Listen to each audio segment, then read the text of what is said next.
Jakku!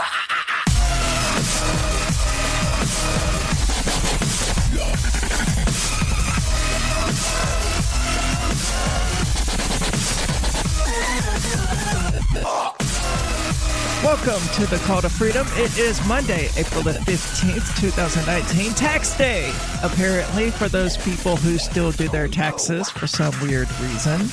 Not that I'm encouraging tax evasion, but I would recommend people not give money to the state that is then used to drop bombs on innocent people.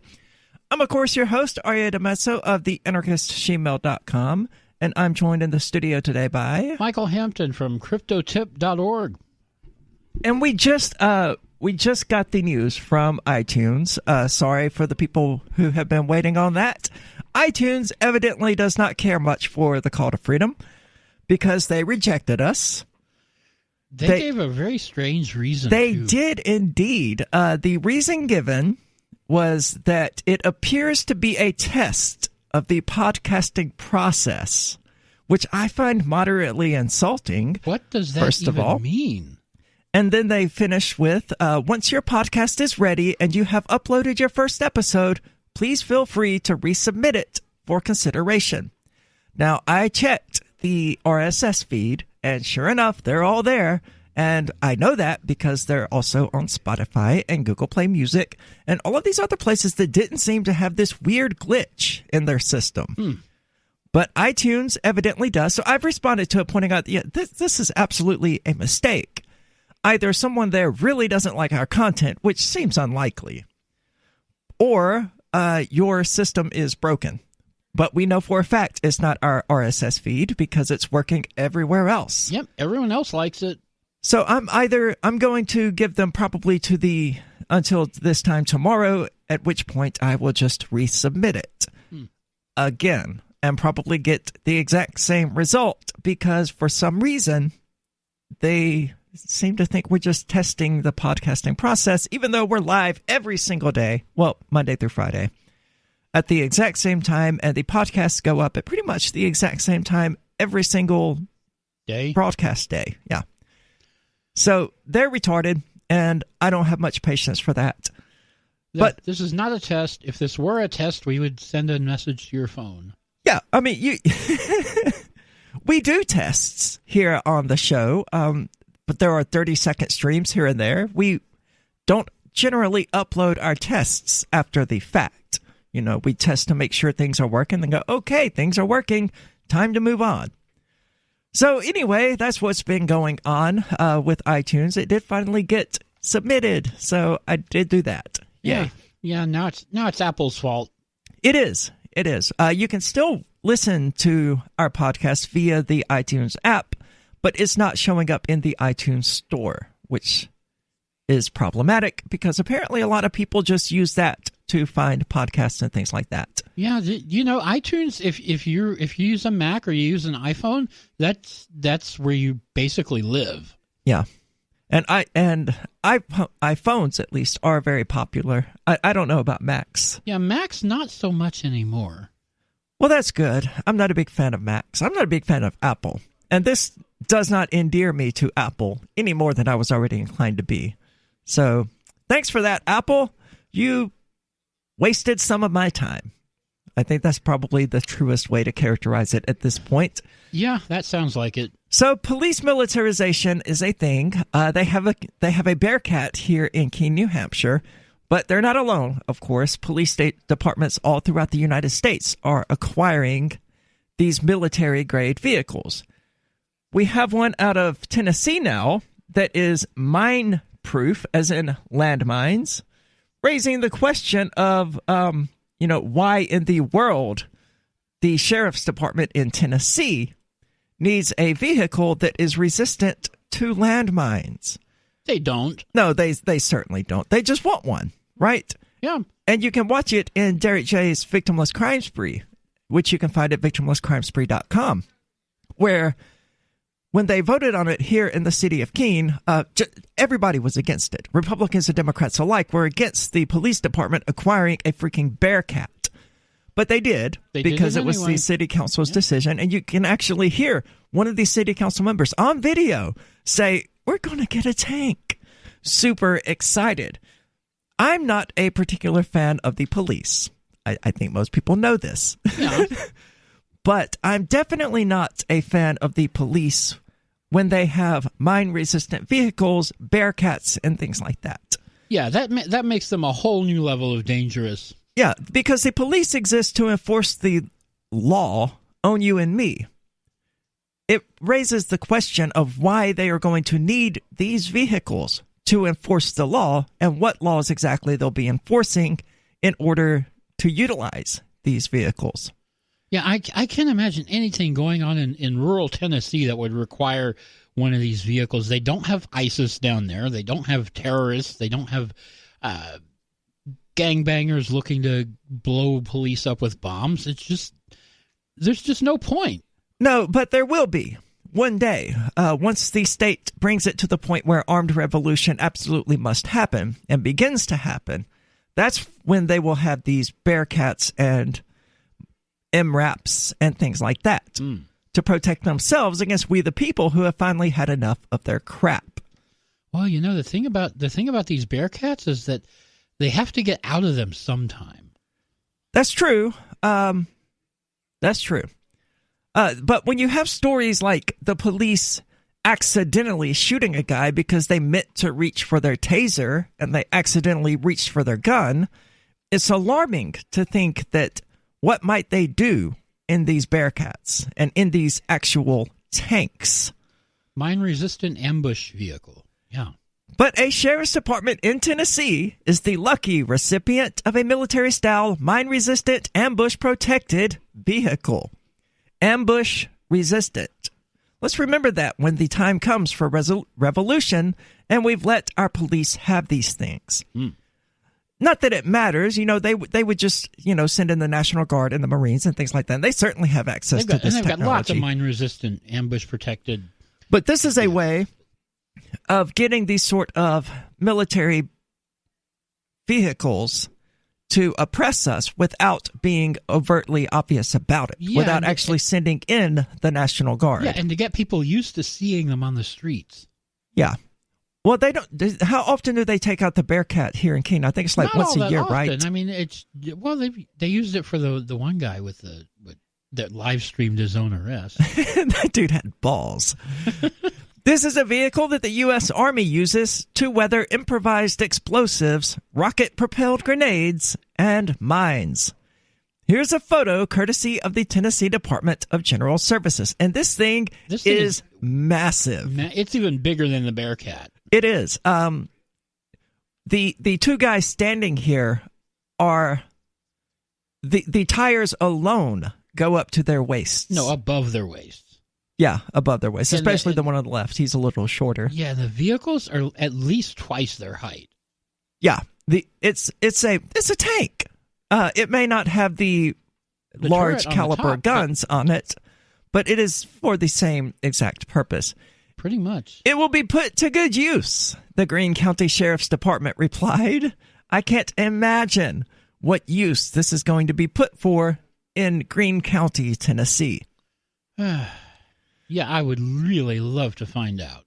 But under the National Defense Authorization Act, the military can transfer excessive equipment to local law enforcement agencies, largely for counter-drug and counter-terrorism activities, the two big boogeymen. Okay, so they're going to go after the guy who's selling weed out of his trailer. For now, yeah. In a mine-resistant, ambush-protected vehicle. Come on. The big question, of course, is why police in Greene County, with a population of roughly 70,000, need a mine-resistant vehicle to fight the war on drugs. Are there a lot of landmines in Tennessee? Obviously not. Not many. And Twitter users have had a field day with it, thankfully. A lot of IED and Taliban ambushes in that part of Tennessee, with a picture of some sort of helicopter. Now you clearly need an Apache gunship to provide air cover for your mine-resistant tank, to apprehend those shoplifters at Walmart. That's what it's for. It's what it will ultimately be used for, I think. But I still think we're probably decades away from that. But the militarization of police is a problem. It is one day going to bite us in a way that we cannot easily recover from. This is the Call to Freedom. Don't go anywhere. We'll be back with more of this discussion in just a moment.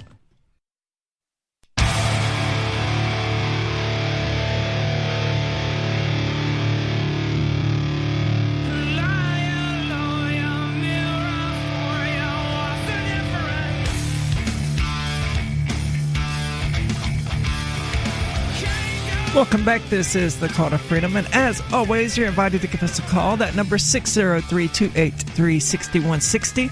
Again, that's 603-283-6160. Or you can use the Discord call-in lines, which you can find at discord.lrn.fm.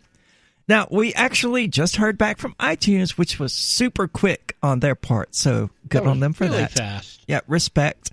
Apparently, Podbean puts iTunes-specific categories separately from all of the others.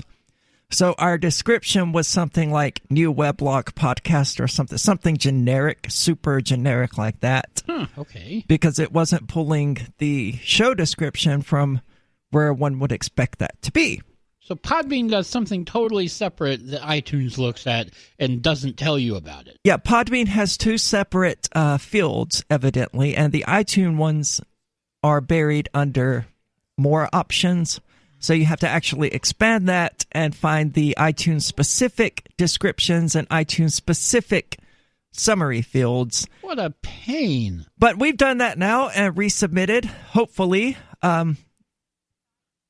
Actually, I did not submit. I simply revalidated.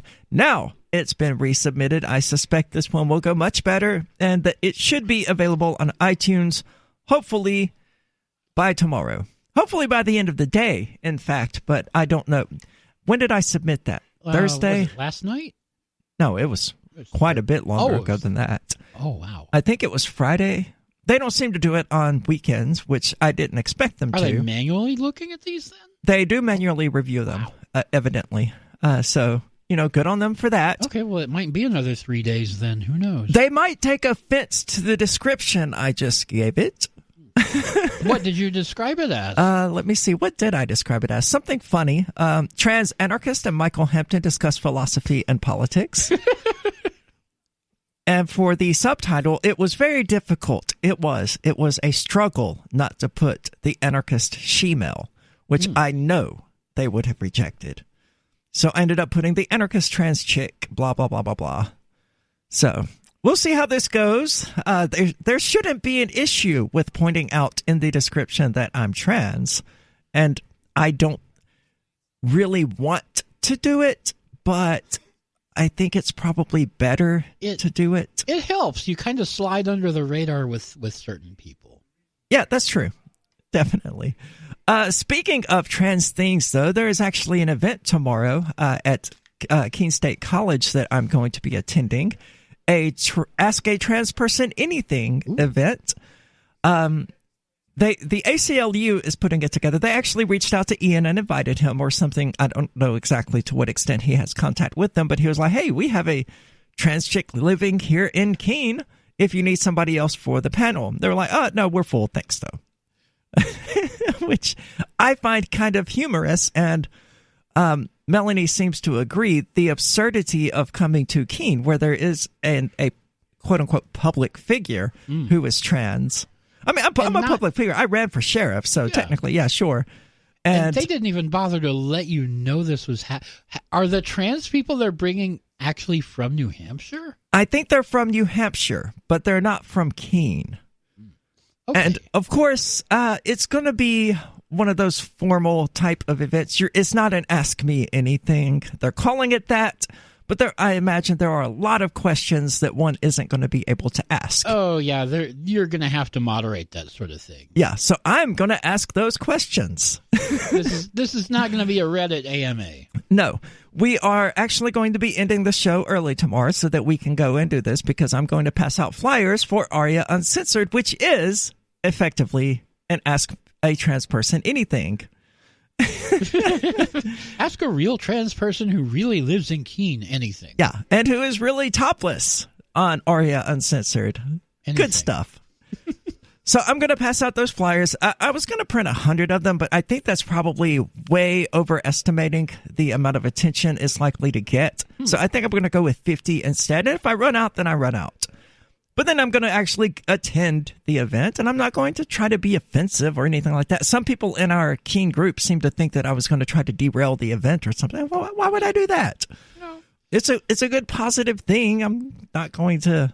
Yeah, well, it might be a good positive thing. Yeah, well, yeah. Because that's true, because I expect a lot of, being trans is so difficult in New Hampshire kind of crap. Like, come on, get over it, man. I am from freaking Mississippi.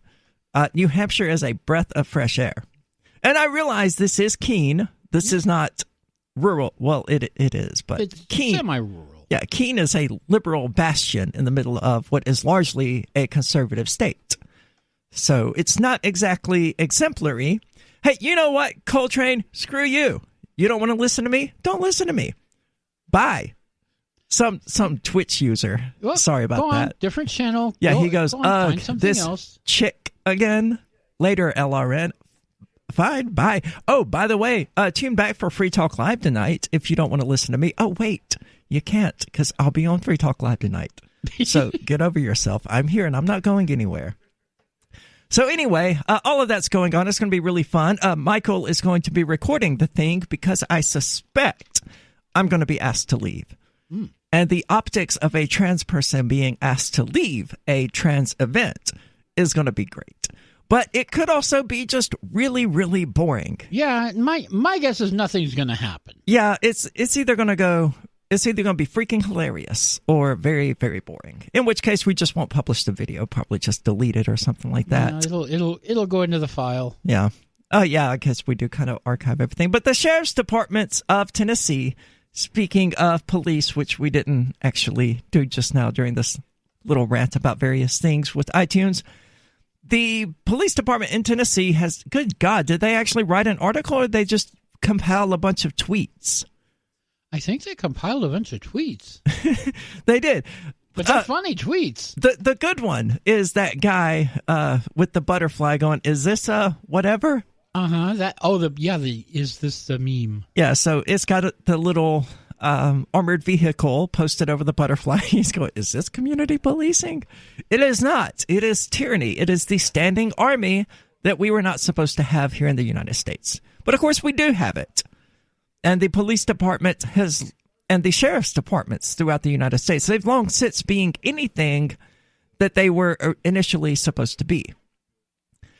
And I can't even pretend to be surprised by it. I mean, we threw away our Third Amendment right, certainly. Third Amendment? Yeah. The one about not having to quarter soldiers and things like that. Has that ever even been relevant? Have they ever tried to violate that? Yeah, well, they violate it every single day. It's more relevant than ever. According to tradition, you own the land from the upper layers of the atmosphere to the center of the earth. Whatever land you happen to own is yours in that entire z-axis. Okay. Military planes fly through your airspace all the time, and you have no choice about it whatsoever. It is absolutely a violation of your Third Amendment right to not provide quarter or passage to soldiers against your will. And if it's not the soldiers doing it, then it's commercial airlines and all of these other people fully violating your rights and not giving a crap, not paying you anything for trespassing on your land. But it's absolutely a violation, just as much as if you had the power of flight like Superman and you just went and hovered over somebody's house for 6 hours. You're trespassing. This is the call to freedom.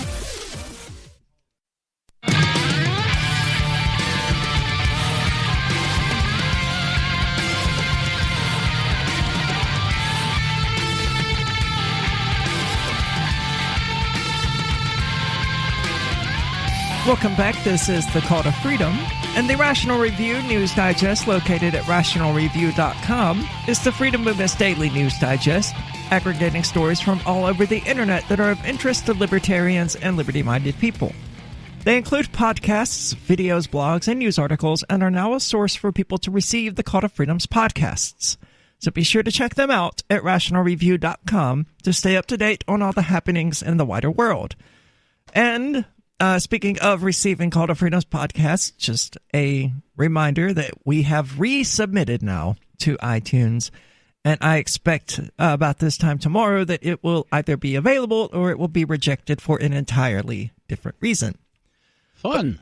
But we've been talking about the police militarization here in the United States, and it's happening in rural areas and small police departments and sheriff's departments throughout the country.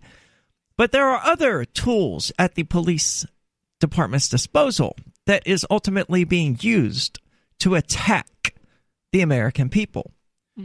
Like pistols? Like Google Maps and its timeline. Police are using Google Maps and the timeline to collect location information for cases. Now, this is rather concerning because the way Google does this is they, quote-unquote, anonymize your user data, but it's publicly available where people are. So the police don't actually need a subpoena or anything like that to see these anonymous strings of numbers that represent individuals on Google Maps. They can just pull it up and see, okay, well, we have 67 users here in this area where this crime was committed. Mm-hmm. And then they can subpoena Google for the information to identify those 67 users. But they will have access to your location, even if they can't easily identify it as you, which they probably can if they track it long enough. It's probably not actually anonymous. It's probably pseudonymous. Like, you might leave this area at the same time every day to go to this other area where you work. Oh, yeah. They can figure out pretty quickly who these people are. Yeah, de-anonymizing that sort of data is not all that hard. It definitely isn't, especially when it's so available like the Google Maps data is. But coming to us from Android Central, if you're one of the millions of people with a Google account, you have a Google Maps timeline. It might be blank. It's tied to the location history setting that caused more confusion than needed because of its name, and it checks in periodically on every mobile device tied to your account once you've agreed and opted in. For some people, this is helpful for things like calculating mileage, but for others, it may just be a cool thing to see where you've been. But for law enforcement, it's become a way to cast a very wide net when looking to see just who might have been around during a crime, according to an eye-opening piece by the New York Times. It's not a foolproof way to catch the bad guys, and a lot of the details about how officials can use the information is a bit cryptic. But a recent case in Phoenix sheds a little light on how the service is being used or abused, depending on your point of view. I would certainly say abused. If it's police, they're probably going to abuse it. Yeah, and here they show what it's like to pull up all of this anonymous, quote-unquote, anonymous data on people. Or actually, I think this is just some person viewing their own timeline history. Yeah, that's what it looks like. But Google, like every company in the United States, has to provide information that is accompanied by a lawful subpoena. Yeah, that's part of a problem, too. The company has a fairly good history of fighting these subpoenas. I don't know about that. I don't think I would go that far. But they have said in a few times, no, you're asking for too much data. But in the end, a lot of the data gets handed over when requested. Google's database of where you've been, internally known as Sensor Vault, helps the company show you location-based interests and ads. Right. A new breed of warrant, which the New York Times aptly calls geofence warrants, taps into the Sensor Vault database in a way that would make the framers of the Fourth Amendment shiver. No, these are not geofence warrants. They're general warrants. And general warrants are basically a judge. This is before the American Revolution. A judge would say you can search everything in this area. It wasn't specific as to a person or a place. Is that what a geofence warrant is? Yes, you can search everything that was in this area. It's a term I'd never heard before. So the general warrant meant you could search every house on Elm Street, right, between Pine and Maple, or something like that. So, the general warrants were one of the reasons we fought the revolution in the first place, because literally the cops could come in, trash your place, even though you were totally innocent and there was no reason to suspect you of anything. They certainly do that a lot here in the United States as well. So the geofence warrant is just kind of a 250-year-old update on this concept. Well, I mean, in modern times, if they come under your front porch and they smell weed or something like that, they will be justified in kicking in your door and searching your property. Yeah. They don't often try to push it that far, but they can and they do. And they very often shoot people as a result of this sort of over-policing and aggression against people who aren't committing any crimes. But law enforcement can take the location and time of a crime and have Google tell them who was in the area. Google has a novel way to attempt to anonymize the data The company provides a set of tokens that portray an account that police can track, and then ask for more precise and identifying data for the ones that fit the scope of an investigation based on other evidence, such as video or eyewitnesses. The case profiled by the Times shows how this can backfire. A man who lent his car to a person who committed a crime and was unlucky enough to be in the vicinity when it was committed was arrested and spent a week in jail as a suspect in a murder case. A week in jail, it's relatively innocuous. It sucks. Good God, I don't think I've ever extensively spent that much time in jail. You don't want to. I think the most I've ever spent was like 5 days, and that was agonizing. But investigators also had other circumstantial evidence. Didn't circumstantial evidence used to get thrown out? Wasn't that basically just like trash? Yeah, it's weak. Including security video of someone firing a gun from a white Honda Civic, the same model that Mr. Molina owned, though they could not see the license plate or attacker. So they got a video of somebody in the same color and type of car that he drove shooting a gun. And this provided enough circumstantial evidence to arrest the guy. Yeah, combined with the Google location records. Yeah, both of which are circumstantial. But after he spent nearly a week in jail, the case against Mr. Molina fell apart as investigators learned new information and released him. Last month, the police arrested another man, his mother's ex-boyfriend, who had sometimes used Mr. Molina's car. There you are. Android Central is not against law enforcement using every tool at their disposal to try and catch a criminal. I am. I don't think the police should exist. They are thugs. They are aggressors. And 9 times out of 10, the crimes they're enforcing do not have victims. The crimes they're punishing, rather. They're enforcing laws that they should not be enforcing, period. Yeah, it's totally a racket. You know, the state writes the laws. The state prescribes the punishment for breaking the laws. The state enforces the laws, and the state rounds you up and throws you in prison for breaking the laws. It's absolutely a racket, especially when it's primarily fines and things like that get invoked. No, the law is not related to morality either. It's just what some people decide it's going to be. It's completely arbitrary. Well, I would argue that morality itself is completely arbitrary, but that's not a topic we can get into when we're 40 seconds out. But yeah, it's absolutely nothing related to morality. It's Puritan morality in a lot of cases, like the illegalization of marijuana, prostitution, for a long time, same-sex marriage or sodomy and things like that. It was just Puritans, Christians, writing the law and enforcing their Christian morality onto everyone else. And we see that continuing to this day with things like the outlawing of marijuana, heroin, methamphetamine, and all these other things that would be significantly less damaging if we would stop destroying people's lives over them. Just like Jesus told you not to do. And this is the Call to Freedom. We'll be back with more of this in just a moment.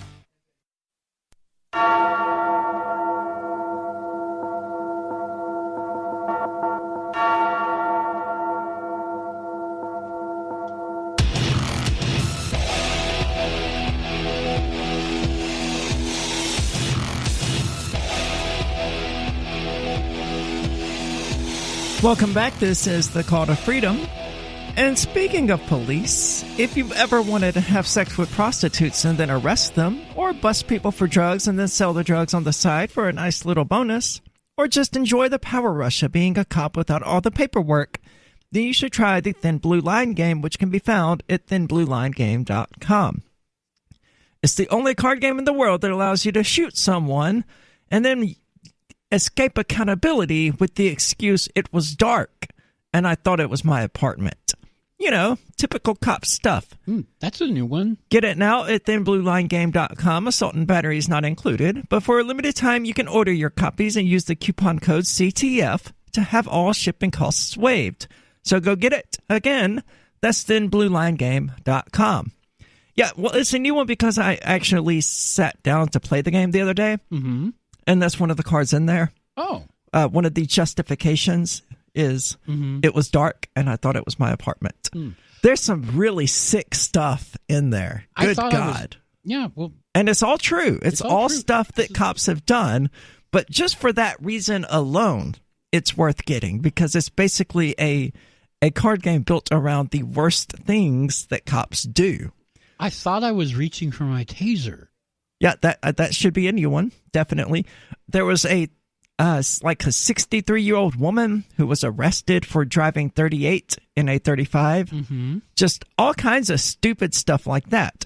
And they don't even mention things like Dylan Noble or the other guy who was beaten to death by like 13 cops. What was his name? The schizophrenic homeless guy. It's not coming to me. No, it's not coming to me either. Chat will remember. And it's sad because cops are just killing that many people that we can't think of this guy who was beaten to death with flashlights and things like that. There are so Kelly, many. something Kelly. His name was something Kelly. Kelly Thomas. That was it. Okay. Yeah, so poor guy. Do not watch the video if you've never seen it. It's stomach churning. It's absolutely horrific, and that's the kind of things our cops are really all about here in the United States. You watch this video of these 13, 14, 15 cops dogpiling this guy and killing him, beating him to death with flashlights out in the open streets, and nobody grabbing an AR-15 and just unloading into these vicious murderers. What has gone wrong with our society? I don't know, but you see crap like that. You see other videos of people uploading cop experiences to Facebook and things like that, where a guy who lived in his car parked next to a friend's house or something like that, and the cops came out to search him for drugs and ended up dogpiling him and arresting him and things like that, and then towing his car away while he cried because he had no way to pay to get it out of impound. And the girl who owned the property that his car was on was like, hey, it's fine. He can leave his car there. They didn't care. They towed it anyway, screwing this homeless guy over all over again. That's just being mean and vindictive and cruel. Yeah, and that's the cops. And at no point while watching these 4 cops dogpile and attack and beat this dude, or when you watch the homeless chick who was shoplifting in a 7-Eleven, who isn't even resisting, but she's being beaten with a baton, so of course she's moving. When you beat someone with a freaking stick, they're going to move to try to cover up where you're beating them. But they just kept beating her because she just kept moving. Stop resisting. Stop resisting. Those are the cops in the United States. And now we've let them have a military-grade vehicle in Tennessee. Yeah, no. No. That is going to be used to drive directly over your head one day. Just like they're already beating people to death with their flashlights and their batons. And you're next. Yeah, you think you're not. That's the problem. Americans think that this happens to other people. Yeah. And when it happens to them, when it happens to you, it's going to be too late. Yep. Yeah, that's exactly what it always is. We're able to escape from the reality of the fascism and the totalitarian police state that we face because proportionally, no, it's not large enough to target every single American. It doesn't have to be, though. It only has to get 1% or 2% or 3%. You know, they find, because this is what they do. This is what the thugs in power do. They find that magic number. This is how much aggression that people will tolerate before they openly revolt. So this is how much we'll use. So they'll push that envelope a little, and when they start to see pushback, then they'll stop. Yeah, they'll dial it back a little bit and be like, oh, okay, well, all of your marches have totally fixed the problem, and we promise there'll be police accountability. Oh, look. Then a year or two later, they'll start pushing again. Yeah, look what we did. We arrested this cop in Mississippi who let her 3-year-old die because she was having sex with her supervisor and then fell asleep. So, see, police aren't totally immune to the law. If they kill a 3-year-old, well, they will sometimes. Oh no! Do something the cop about that it. shot the baby in the head that was sleeping on the couch during a raid. Jesus Christ! Nothing happened to that cop. They've also tear gassed babies and caused 3rd-degree burns and all kinds of stuff. They are just absolutely out of control, and we're letting them get worse and worse every single day with Bearcats and MRAPs. Yeah, we're going to be at the point where we'll have to resist, and it just won't be possible. The Black Panthers, when they were being targeted by police in San Francisco, when black people were being disproportionately and flagrantly targeted by police in San Francisco, they began open carrying assault rifles, and the amount of aggression being committed by police against black men dropped staggeringly. And that is why you have gun control in California. That is exactly why, because they passed the no open carry law right after that. Yeah, because black people shouldn't be able to have guns. No, and that's such a weird concept. It's one of the weird contradictions among the left is that, we don't like how the police disproportionately shoot black men, but we want gun control and we want only the police to have guns, even though it's a matter of historical record that the way they put a stop to that, or the way they diminished that the first time, was by carrying guns themselves. That's right. But yeah, we've reached the point where I think you do have the right. If you see 15 people ganging up on one homeless schizophrenic guy and beating him to death with flashlights, I would say that not only do you have the right, you have the moral duty, you have the responsibility to grab a gun and shoot every one of those 15 people. And you'll be killed yourself, sure, but you were defending an innocent person from an act of aggression where this guy was just going about his life. And I'm not advocating shooting cops, but I'm advocating shooting people when you find 15 or just a disproportionate number of people attacking and beating someone with flashlights. If they're going out committing murders on the streets and armed robberies and things like that, are they really cops anymore? Well, they still have badges, certainly. But so technically, I would be advocating that, yes, you should shoot police. But, that raises the enormous question or the enormous condition that if they're involved in such horrible acts of aggression in the first place, and they are, and that's the problem here. Not me saying you should be able to shoot somebody if you come across them and they're dogpiling and beating this guy to death with a flashlight. That should not be a controversial statement. That should be, yeah, you have a point. If you're walking down the street and you see 15 people beating someone to death, you probably should do something about that if you have the capability. Right. But no, that's controversial now. And it's controversial now because it's the freaking police beating that guy to death. So the problem here is policing. He must have done something wrong for the cops to dogpile on yes, him, right? Just stop resisting. What are you doing reaching for that gunshot wound? You might be reaching for a gun as you lie there bleeding out and moaning with a shotgun shell with a shotgun shell spray all in your stomach. You might still be reaching for a gun. So they should have shot you again, Mr. Noble. That was totally justified.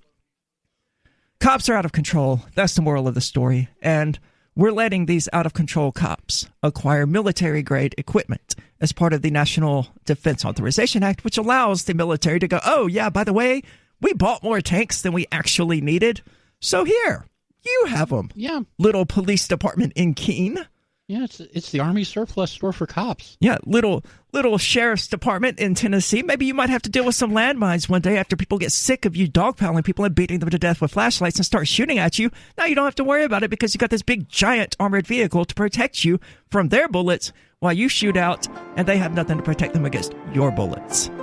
Because you're protected by that badge and that magical thin blue line that all of these bootlickers out there are all about. If you're listening to us and you're not a cop, you're the enemy. Just remember that. If you're listening to us and you're not a cop, you're their enemy. Oh, yeah, you are their enemy. Absolutely. We're going to move on from cops because they're pissing me off, and I don't want to be angry today. This is the Call to Freedom.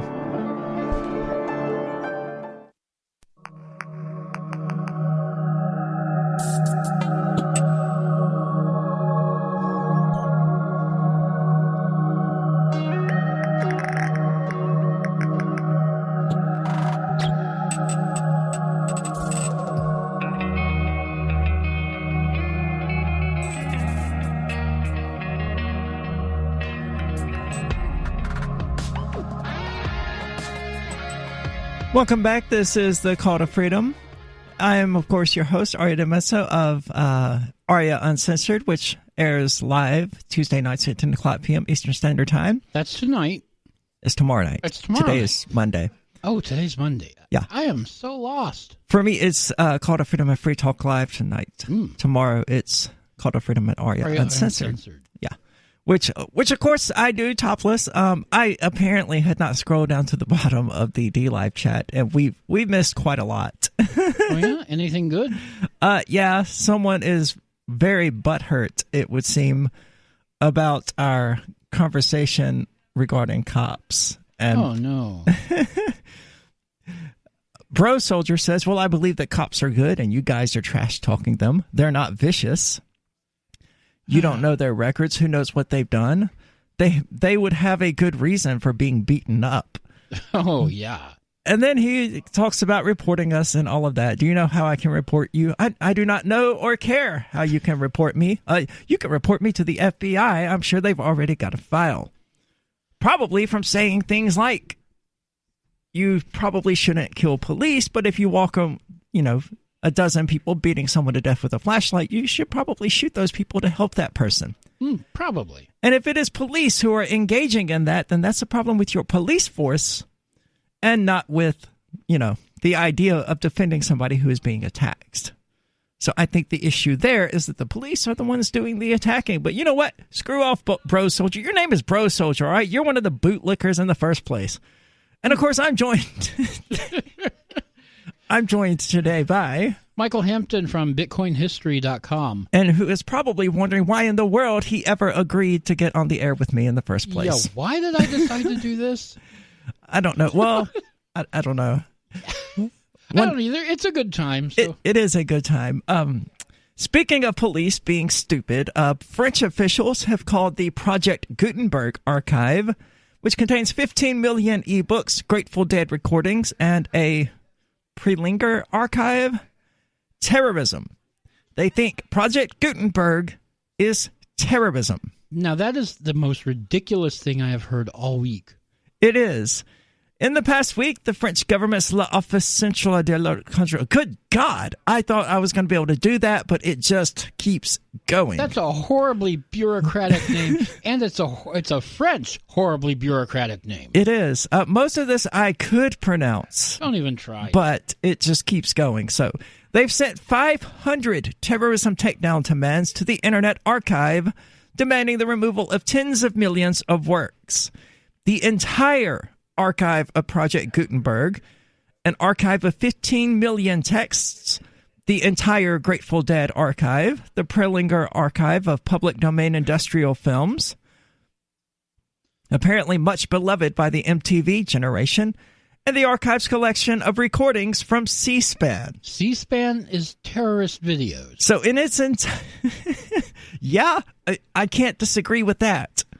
C-SPAN being primarily Congress, certainly. Okay, well, when you put it that way. But, yeah. But Project Gutenberg, I mean, that's for those who don't know, Project Gutenberg is the digitization in text of like thousands upon thousands upon thousands of historic books. Yeah. The takedowns come in just as the EU is getting ready to vote on a proposal that will force platforms to remove terrorist content within 1 hour or face censorship through national firewalls, fines, and criminal sanctions. 1 hour? That's not even enough to read the email. It isn't. Even if it was possible for the Internet Archive to sift through tens of millions of documents in a collection targeted by one of these takedowns, to figure out if the takedown notice is valid, the time zone problem means that they would have to be ready to do this in the middle of the night in San Francisco, when the EU agencies most typically send their demands. Oh, jeez. But even without this absurd law, the situation is dire. The French authorities gave the Internet Archive 24 hours to comply with its demand or face a nationwide block. There you go, French censorship. So what was the end result of this? Because this comes to us from about 4 days ago. Is the Internet Archive still available in France? As far as I know, yeah, they did apparently back down. According to an update, the Internet Archive offers a correction. This post previously identified the sender of the... Oh, it's not important. That's not really an update. Yeah, that's not all that important. So the EU likes censorship. This is not news to us. Nope. They have their own great firewall, just like China, and they are actively using it to engage in considerable amounts of censorship. But to call the entirety of the Gutenberg project, terrorism, is absolutely insane. I can't imagine what justification they would have for this, but it's very similar to a modern equivalent of book burning. That's pretty much what they're trying to do, is burn all the books, just like Notre Dame is burning. Yeah, I saw that. It's not something I'm interested in, though. I don't have that sort of, oh no, this is a historical building and it's burning kind of concern. To me, it's just a building and it's on fire, so it's not interesting to me. Not all that interesting, but it did happen today, so you know we're live. True. Apparently nothing will remain, though, they're saying about it. And that's what sucks about Google News, is that you pull it up and that's immediately the top headline. The dome has collapsed, I just saw on Twitter. Mm-hmm. But again, to me, it's just a building. It's a 900-year-old building. Yeah, but it's still just a building. I've got no updates on France accusing the Internet Archive of hosting terrorist content. Yeah, the Internet Archive. Now, that's one of, like, the Wayback Machine, isn't it? Archive.org, the Wayback. Yeah, along with the Wayback Machine, they have, like, this huge document collection of text, photos, videos. Yeah, just about everything that's ever been uploaded to the Internet. Just about. Anything notable. Home pages and things like that, in particular. Like, I initially attempted to pull some of my content from a very old website, but it only had the home page. Frustratingly enough, it didn't have the rest of it. And that was very frustrating. But Ecuador president has alleged that Assange used the London embassy as a center for spying, which is interesting. Assange still in the news, of course, as both Republicans and Democrats are just giddy to finally have their hands on him. Oh, yeah. He's our property now. Even as we've warned people for years that, they were going to ultimately go after Julian Assange and they were going to get him. And they were like, no, you're being paranoid. He's just... No, that's literally what one of these Congress people said. He's our property now. Really? Quote verbatim. I haven't seen that yet. I get so many fads on D-Live. I love it. You misspelled that, by the way. Sorry to inform you of that. What? Who misspelled what? Pronda X has misspelled transvestite. Oh, no. So that's amusing. I love the internet. I really do. I mean, sometimes it does get exhausting because this is every day, right? Every day there's going to be at least one person on Twitch or D-Live commenting one of my streams to say, oh, my goodness, you're a tranny. Yeah, maybe. But welcome to the internet. I'm not a jerk, so your move. So anyway, Julian Assange, of course, has been arrested for those who somehow missed it. Even though, a lot of what people were saying about it was, well, he's not actually going to be extradited to the U.S. They don't want him for that. They respect his journalistic rights and all of this other stuff. He's just wanted in Sweden for these sexual assault allegations. And now immediately all of that just went out of the window. Yeah. Actually, it went out the front door of the Ecuador embassy. But there's no such thing as hell, Pronda X. I'm sorry to inform you of that. But if you would like more of my thoughts it's a town in Michigan. On hell and its relation to transgenderism or transsexualism, you should read my book. You can find it on Amazon. It's called Dancing in Hellfire because I'm from Mississippi, where I was told most of my life that I'm going to hell.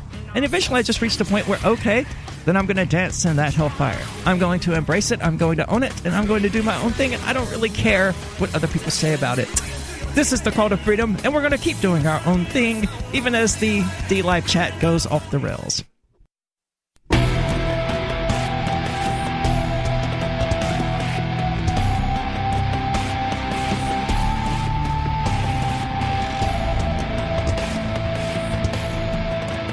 Welcome back. This is the Call to Freedom. As always, you're invited to give us a call. That number is 603-283-6160.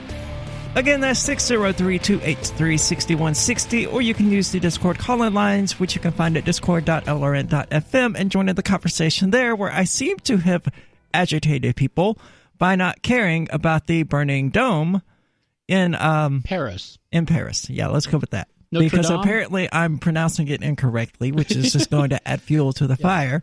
So I call it Notre Dame that's because the that's the college in South Bend, here. Indiana. Yeah. That's not burning. Yeah, but there 0 F's given. So screw that building, screw that dome. I don't have any sentimental attachment to it whatsoever. It's just a building. It was an 800-year-old church.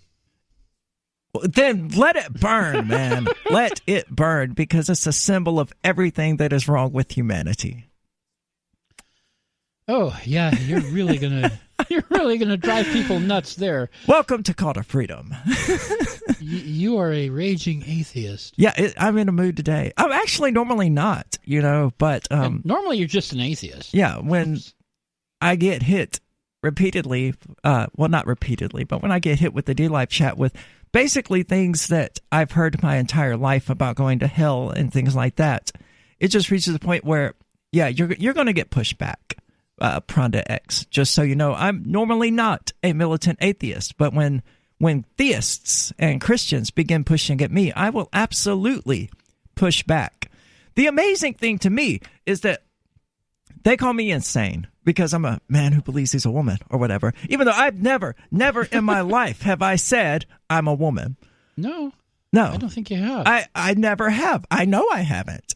But they assume I say that, and they fix that onto me anyway. Meanwhile, so I have these people calling me insane, these people who believe in a magical figure who created the entire universe with magic, and then made us do something that he doesn't like us doing, and then sent himself to Earth as his own son to sacrifice himself to himself in order to forgive us for the stuff that he made us do. And I'm the one who's crazy, right? That's an interesting summation of the Bible. Right yeah, there. These people pray to a zombie or a lick. I think a lick is probably a closer characterization. There is no God, Pronda X. It's not changing the personality of God. It's that there just isn't a God. Generally speaking, I lean closer to this. There's no such thing as spirit, obviously, but we are one with the universe, I would say, and this is more or less proven to be true scientifically. We are products of the universe. We are how the universe experiences itself, as far as we can tell. So if anything is God, it would be us. But at that point, we're just saying that existence is God. And there's no point in doing that when we can just go, oh, okay, well, this thing that we call God isn't actually existent. If you're going to call everything God, then just cut out the middleman and go, okay, well, nothing's God then. So, not a big fan of Christianity. In fact, the reason I was a militant atheist through most of my life is because I'm from Mississippi, where I was surrounded by the worst of Christianity, where it's the only state in the Union where more than 50% of the population is not just a single religion, but a single denomination of that religion, and that's Southern Baptists. That sounds like Mississippi. Yeah, there is no other state in the entire United States where you can say that, where more than 50% of the population is a single denomination of Christianity. And of course, it would be the fire and brimstone Southern Baptists. So you say, I'm going to hell? Dude, I have heard that my entire life. It's part of what Dancing in Hellfire is about. That's not a new one. So read away, man. I have been there. I have heard it from people who had way more weight to influence me than a random person on D-Live. And again, I don't care, I really don't.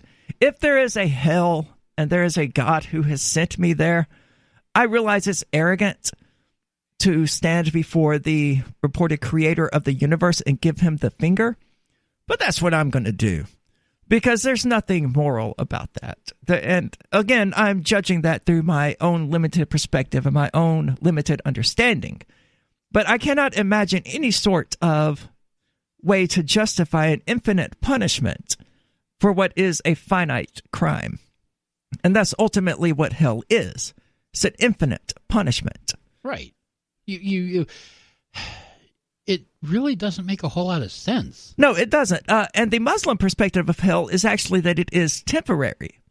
and that is largely self-caused. A person's own guilt and inner demons and things like that. You put yourself in hell. Well, not necessarily. Christians make that same basis, but the actual torment of the Muslim hell is self-inflicted, while one faces one's own inner demons and, all of that. That's what their hell is. And once you confront and deal with those inner demons and all those crimes that you've committed and the guilt and all of that, then you're removed from their definition of hell. At least that's the way the Sufis interpret it. And Will was primarily a Sufi. I don't know exactly what particular denomination of Islam he hails from, but that was the perspective of hell that he, talked about. Okay. And as far as hell goes, it's something that I can sort of get on board with, but not anything related to the Christian interpretation of hell, for which there is absolutely no biblical basis in the first place, right? Christians love talking about hell and all the torturing that's going to go on there and all that. Who is doing this torturing? You lunatics. This is not Dante's Inferno. Dante's Inferno is not a biblical reference. Milton's Paradise Lost is not a biblical reference, but you'd be stunned how much of modern Christianity is based on Paradise Lost. So what was this about a lake of fire then? There is the lake of fire. One is thrown into it for being irredeemable, and one's soul is destroyed. So one's soul stops existing. You die a second time. You're not tortured forever. You're destroyed. You're wiped from existence. Oblivion. That's the lake of fire. And there was the bottomless pit, which biblically is strictly reserved for Lucifer. So I don't know what version of hell these people think they're talking about, but they won't find any mention of it within the Bible. They'll find it within Paradise Lost and within Dante's Inferno, but they won't find it in any part of the actual Bible. Now, there are mentions in Daniel and places like that. So when did Paradise Lost get added to the Southern Baptist Bible? It got added to everyone's Bible from what I can tell, and I'm not sure why, but and I can't think of any examples off the top of my head. But, the whole Lucifer being a fallen angel who, took a third of the angels with him or whatever. There's no mention of that in the Bible. I don't know where you people got it, except from Paradise Lost. Yeah, where did this story come from? There's a mention in Revelations of a dragon sweeping a third of the stars from the sky. And from that, they derive their entire theology that Lucifer is a fallen angel who took a third of the angels with him. And that's it. That's the extent of it. This is the Call to Freedom. We're going to move on because I really don't like talking about religion. We'll be back in just a moment.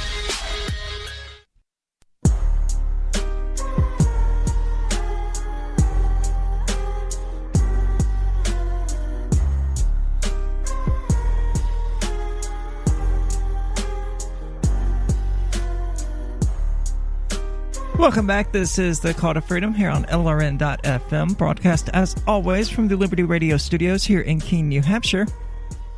And there's I'm being pulled in a number of different directions now by the news and, of course, the live chat, which the topic has sort of been religion through the last segment, and that's the Discord server in the on-air room for the first time in months is actually having a conversation related to what we've been discussing on the show. Wow. Yeah, I'm stunned. But I've got two other items that I really want to dig into. One physicist is saying that travel through wormholes is possible, but very slow. And others are saying it's impossible. I thought wormholes were like pretty much I looked at one side of the universe and then you're on the other. Yeah, I looked through the article. There was no explanation of why they would be slow. But it's essentially the idea that it takes longer to circumnavigate the Earth than it would be to just pass through the center of it. Assuming you weren't going to be crushed to death by pressure and all of that kind of stuff, which you would be, but disregarding all of that. Just like I thought a wormhole was going to be like a bypass, not the scenic route. Yeah, well, what they're saying is exactly that it's going to be a scenic route, so to speak. Now, the entire concept of a wormhole, which science fiction really loves, is that you can have these two places where you punch a hole in the fabric of space-time and connect these two places directly. Sort of like connecting China and the United States by digging a hole directly through the center of the Earth. Sort of, right. In theory, it would be a lot faster to just go through the center than it would be to walk all the way around. Yeah. And what they're alleging alleging, with the gravity assist. Yeah, and what they're alleging in regard to wormholes is that, we can go right through and bypass the actual travel of the fabric of space-time. Or at least that's what's been theorized. I don't really have an opinion on it one way or the other because I did not finish my college degree for general relativity. I instead moved on to IT, so I'm not knowledgeable enough on the subject to have an opinion. But it's still interesting to keep up. Yeah, most of the conversation hinges around black holes, which is a term that continues to bother me because a lot of people think that every black hole is a wormhole, which is stupid because black holes aren't holes in the first place. They are stars. They are collapsed stars. And they are big. Yeah. They are. Well, they're massive. Yeah, there we go. They are massive, and that's why they become condensed to this point. But yeah, so the general idea is that, and it's true, a black hole could very well be a rupture in the space-time continuum. Technically, it is, because it has infinite gravitational pull and infinite temperature. And that's, as far as we know, would punch a hole through space-time. But in order to create one of these wormholes ourselves, we would have to be able to create an actual black hole, which, of course, is not something that one can actually travel to. Well, we can't just whip one of those up at CERN? Well, we can, but they're tiny, and they dissipate immediately within seconds. And when I say tiny, I mean tiny, like atoms. Like a type few of size, okay. yeah. That's not very useful. Singularity on Twitch says that black holes are stars that are power bottoms. I don't know why. What is that supposed to mean? I don't know. It seems to be a follow-up to a question about would a post-op trans chick go back in time to have sex with themselves pre-op, which is something I've never given any thought whatsoever to. No. How does this happen? We have not mentioned anything regarding transsexualism today, and now on both streaming services, that's what it is. And that's sort of why I put it in the iTunes description. Because, if people are going to work that angle, we might as well too. It's what people want. Might as well run with it, right? Yeah. Other interesting news, of course, is that Israeli scientists have printed the world's first 3D heart with human tissue. I have not clicked on that, but the more amusing thing is that a man is suing his parents for throwing out his porn. And he does not seem to be happy about that. Yeah, I wouldn't be happy about that either, but I also don't have a VHS porn collection. No, this is a staggering collection of porn. And from the point of view of his parents, I get it. He's an adult, so I don't think they should be parenting still to that extent. No. But I get why they're trying to be like, hey, man, this is a problem. You have a porn addiction, and it's gone back since you were in high school. So coming to us from the New York Daily News, as if moving back in with your parents isn't humbling enough, this person took 12 moving boxes full of pornography with him. Well, that's not so bad. That is a lot of porn, though. But a Michigan man whose parents took him in after his divorce is suing them for throwing away his stash of porn.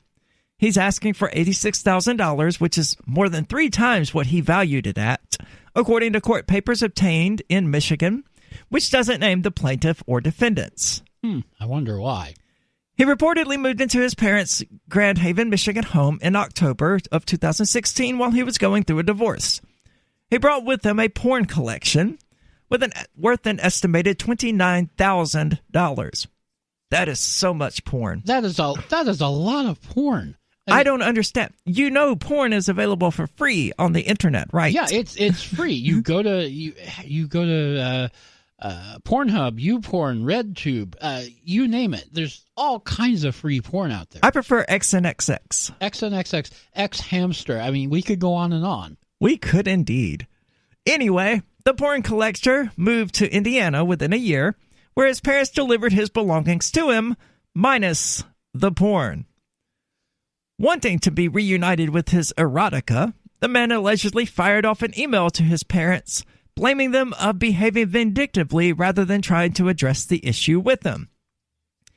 If you had a problem with my belongings, you should have stated that at the time and I would have gone elsewhere, he reportedly wrote. His father allegedly wrote back saying he destroyed the material for his son's own good. Oh.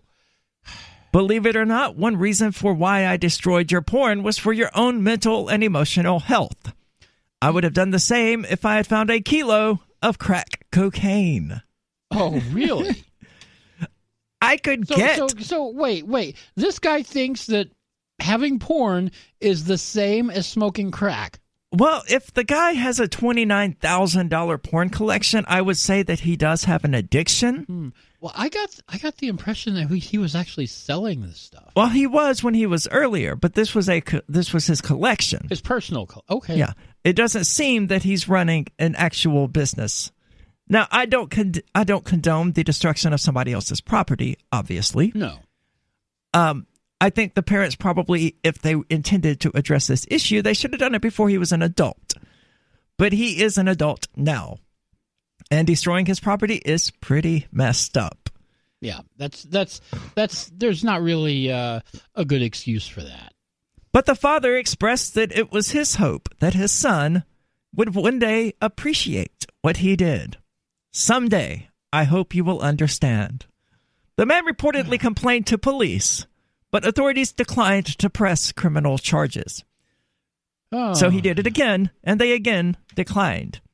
Now, you can't get the cops to actually charge somebody with a crime when you want them to. They do that on their own. Yeah, but from what I would gather in all of this is that, he left his property there, clearly, and they destroyed it. I don't think that it's a criminal offense to destroy property that was left abandoned. Yeah. And I mean, sure, probably isn't. It was technically his property and all of that, but possession being 9/10 of the law, at that time, it was his parents' pornography. Was it really abandoned, though? Because they returned all of his other stuff. Yeah, they did. And I don't approve of the destruction of porn, but it sucks for this guy. I don't think anything is going to happen with it. He's certainly not getting $89,000. This is the Call to Freedom, and we'll be back with more of this discussion, so don't go anywhere.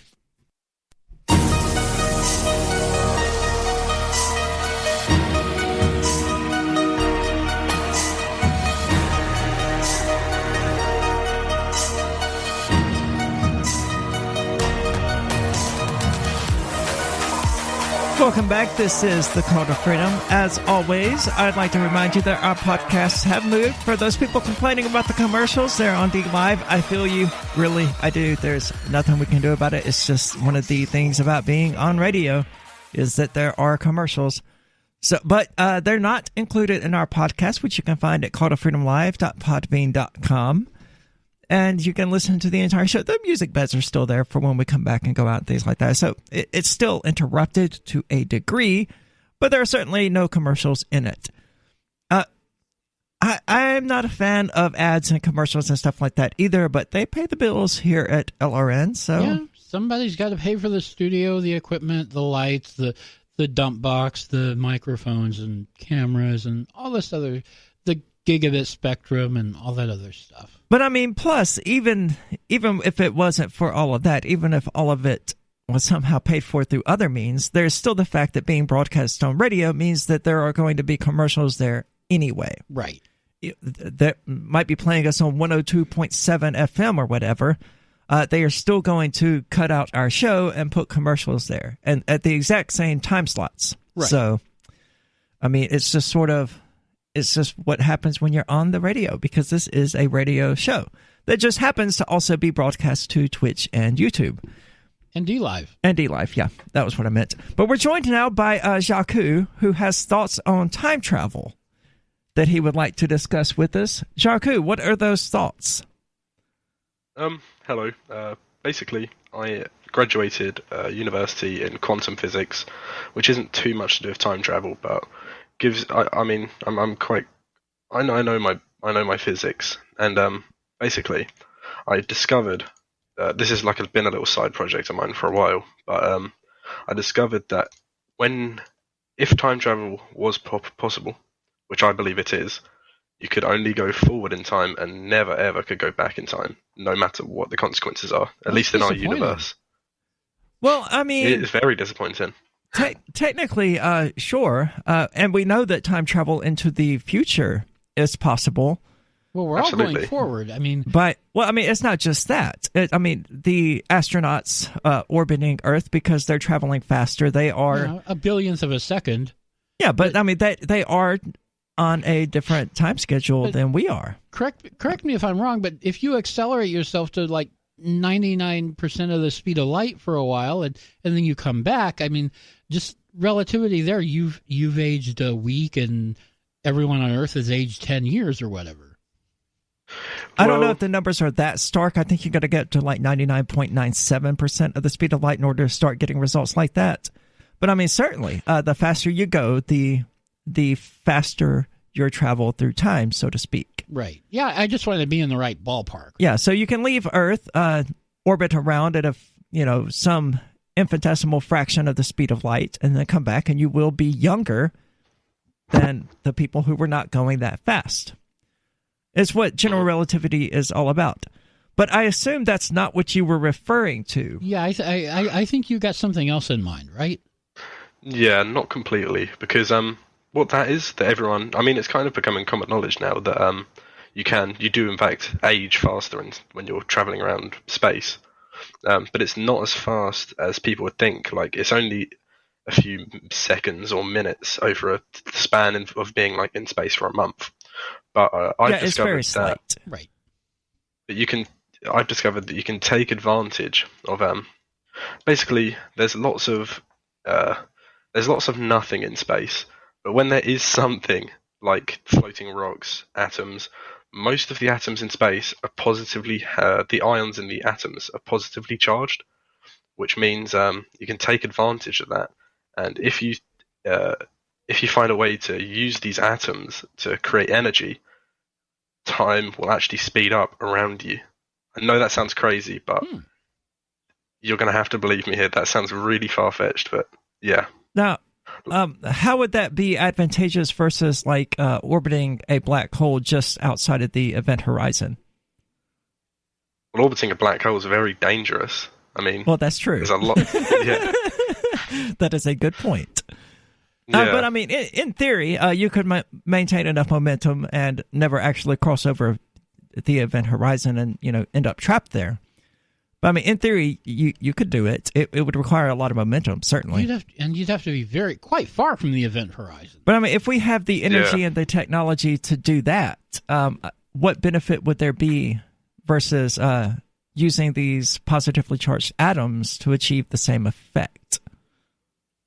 Well, I mean, because we can't really go back in time, there's nothing that can really benefit us. But obviously, we could send people out to go to the future and learn about, when I'm talking about this, I mean, you could be in space or it doesn't even need to be in space. As long as you have these atoms which have positively charged ions, you could travel forward like years in seconds. It's an insane amount of time.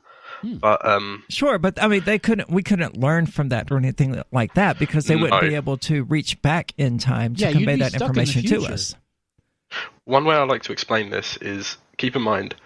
So at the moment, we would think about how much time is ahead of us in the future. It's infinite. There's for what we know, time isn't stopping anytime soon. Well, time's not billions stopping, and billions but the stars of years will burn out eventually.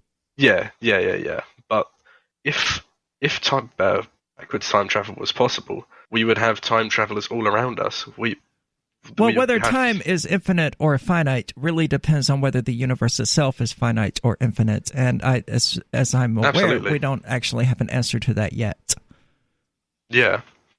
Well, both propositions are equally mind-bending for different reasons. The idea of an infinite universe and an infinite amount of time is certainly hard to wrap one's head around, but I think the only thing probably harder than that is the idea of a finite universe and a finite time. Yeah. I mean, a lot of this stuff is very, unstable. It's not like we could really harness any of this power for the next 10, 20, 30, even 30 years. But because I've been studying this since 2013, I built a time travel machine myself, and I went forward 2 years. Yeah, thanks for the call. Okay, well, that was a nice setup. Well, I mean, it didn't go off the rails like I expected. He did identify very clearly that he was not actually a physicist by his mentioning of time and traveling forward and things like that. That's not the way in which physicists speak. Which is unfortunate. I would have loved the idea of an actual physicist calling into the show, but no one has a degree in quantum physics. I think that was the big giveaway for me, because I actually did major in physics, and it fractured into quantum mechanics or general relativity.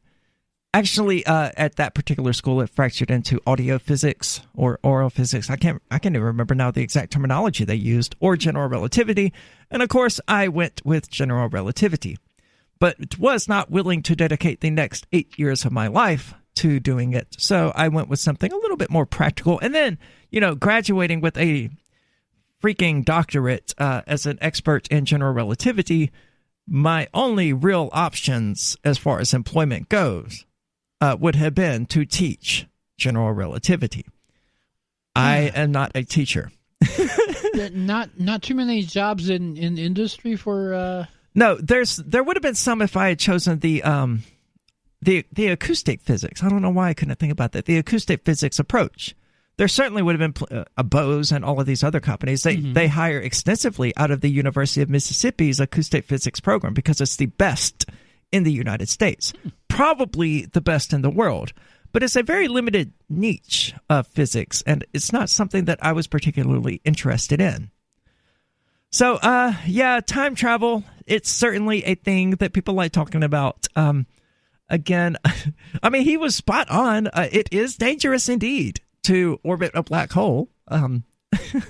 I hated chemistry. I absolutely hated chemistry. So when we start talking about positively charged ions and things like that, I essentially do the same thing that I did during college and tune it out.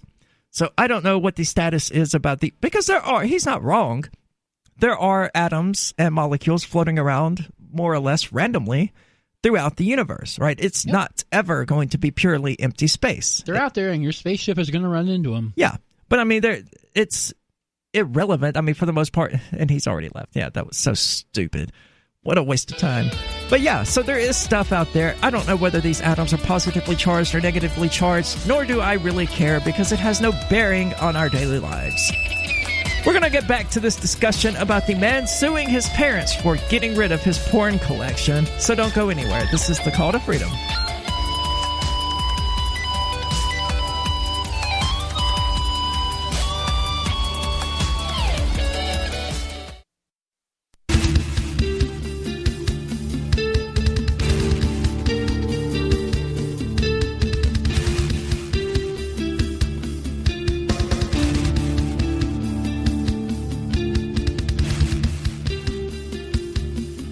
Welcome back. This is The Call to Freedom. I'm your host, as always, Aria Mezzo, composer of the music you're hearing right now, which you can listen to at soundcloud.com/Aria de Mezzo.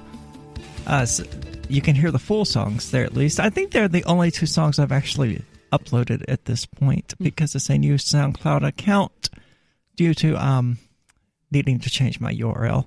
Anyway, I'm joined in the studio today by Michael Hampton from BitcoinHistory.com. God, I hate these freaking... If I want to subscribe to your publication, I will subscribe to your publication.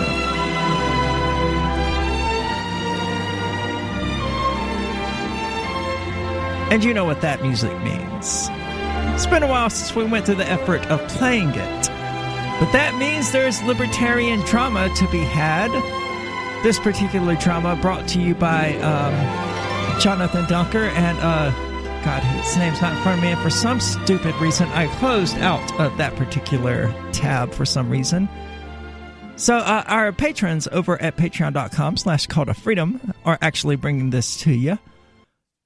Apparently, Bill Weld, after promising lifelong, loyalty to the Libertarian Party, has officially announced that he is challenging Trump for the GOP nomination in 2020. As a Republican. For the GOP nomination. Yeah, I thought that was included. Just to be absolutely crystal clear, because we apparently have an international audience, so they may not immediately recognize what the GOP means. Well, yeah, and Bill Weld is a Republican. I would really hope that this is going to end the love affair between the Libertarian Party and washed-up Republicans. But I'm not going to hold my breath. There's no kinship between Republicans and Libertarians. I don't get it. Yeah, there's not that much, no. It doesn't happen with the Democratic Party. We're not constantly reaching out to washed-up Democrats going, hey, why don't you join us? We agree with you on all of these different things. Yeah, but we do it to Republicans. I don't know. But former Massachusetts Governor Bill Weld announced today that he is officially entering the race for president, becoming the first Republican to challenge President Donald Trump in the 2020 race. I'm just happy this means we'll still end up having to deal with him as the Libertarian candidate in 2020.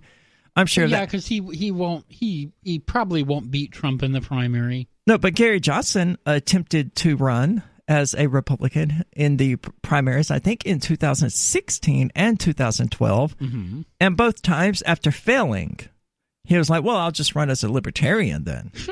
Which is pretty much what I expect from Bill Weld. He's going to lose the primary challenge to Trump, and then he will come back to the Libertarian Party, and he'll make up some kind of excuse about how he just totally believed that Trump had to be stopped.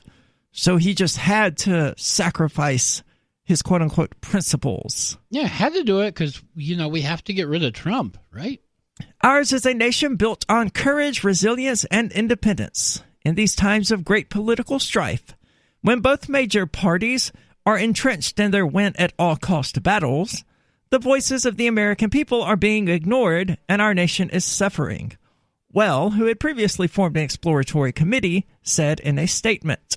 Now, this is Bill Weld, former vice presidential candidate of the Libertarian Party, and he ran this shill for Hillary Clinton. He sucks, saying both major parties.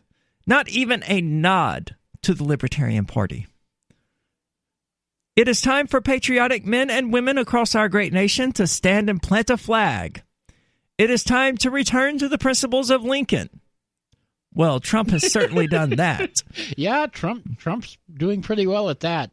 Especially with the arrest of Assange that happened last week. He's playing out of Lincoln's book. Yeah, arrest all the journalists. Equality, dignity, and opportunity for all. There is no greater cause on earth to preserve what truly makes America great. I am ready to lead that fight. So, good riddance to you, Bill Weld. I hope you're stupid enough to come to New Hampshire. And I hope you're stupid enough on top of that to come to Keene. Oh, yeah. Well, there is actually I don't know. Will the Libertarian Party of New Hampshire actually give him grief? I will. I don't care whether or not they do. I'm not affiliated with any Libertarian Party, but I will. Good God. That'll be worth watching. It would make me so happy because New Hampshire is a hotbed. We're the first primary in the nation, so we get a lot of visitors. Beto has already been here. Sanders has already been here. Yep. A number of... And they'll have to come back. People have already been here. Yeah, and they'll be back. I hope that Bill Weld is going to be among them. And Keene is absolutely one of the cities that they enjoy visiting. I would love to attend a Bill Weld event. I don't care if I have to take the night off work to do it. I'm going to do it. Even if I don't get the night off and I have to just not go, I have to troll Bill Weld. Oh, yeah. Because he just sucks that much. And he does. Him and Gary Johnson both. I cannot stand either one of them. They're both little fish in a big pond, and so they want to jump to a smaller pond where they are bigger fish. Bill Weld, you have not been relevant since you were governor of Massachusetts. You were certainly not relevant when you ran for vice president of the Libertarian Party. And you're not going to be relevant after this. Now, I know that the Libertarian Party will forgive you. They forgave you when you endorsed Hillary. We still have people to this day saying that Bill Weld did not endorse Hillary Clinton. Huh. He just vouched for her. Yeah, what's the difference? And he was totally out against Trump. You know, that was what their campaign became about, is stopping Trump. And at the same time, he's like, oh, and by the way, Hillary, she's a good person. I will vouch for Hillary. But no, you're totally not endorsing her. So that's Bill Weld. Shill. Sucks. Should go away. Should probably go away. Goodbye. Yeah, but he won't. He will lose the presidential primary pretty badly. Campaign. Yeah. It's going to be funny to see that happen. Yeah. And then he will go, oh, well, I'm the original libertarian. I'm a lifelong member. I'm going to run for a presidential campaign of the Libertarian Party. This guy has not been a libertarian for. He's gun-grabbing Weld. He's as unlibertarian as a person can get, and this is Massachusetts that he was governor of. Right. I've never heard anything positive about Massachusetts. I've never heard anything positive about Bill Weld. Good point. I have not either. I did remember watching him say that you could remove a clip from an AR-15 and turn it into an automatic weapon, and that was entertaining. Oh, good God, yes. And it was on some libertarian show that he made these insane claims, like 17 minutes into it. That's stupid. I think the word he used was weapon of mass destruction, that you could just remove a pin from an AR-15 and it became a weapon of mass destruction.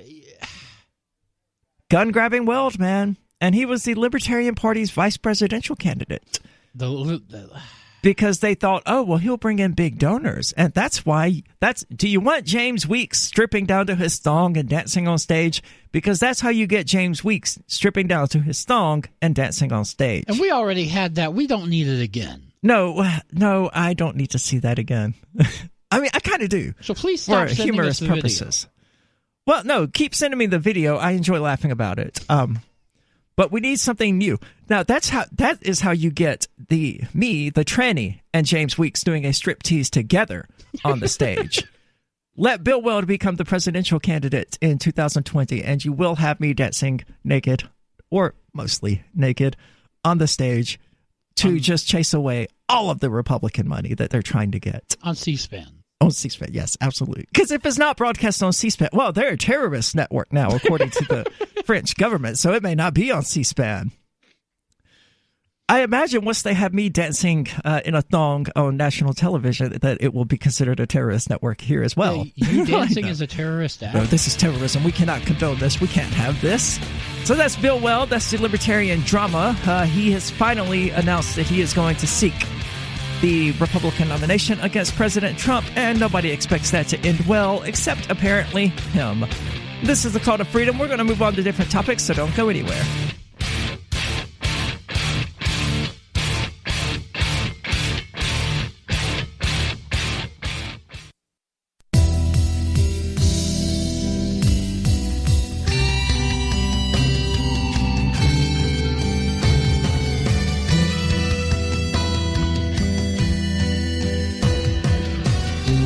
Welcome back. This is the Call to Freedom. As always, you're invited to give us a call. That number is 603-283-6160. Again, that's 603-283-6160. Or you can use the Discord call-in lines, which you can find at discord.lrn.fm.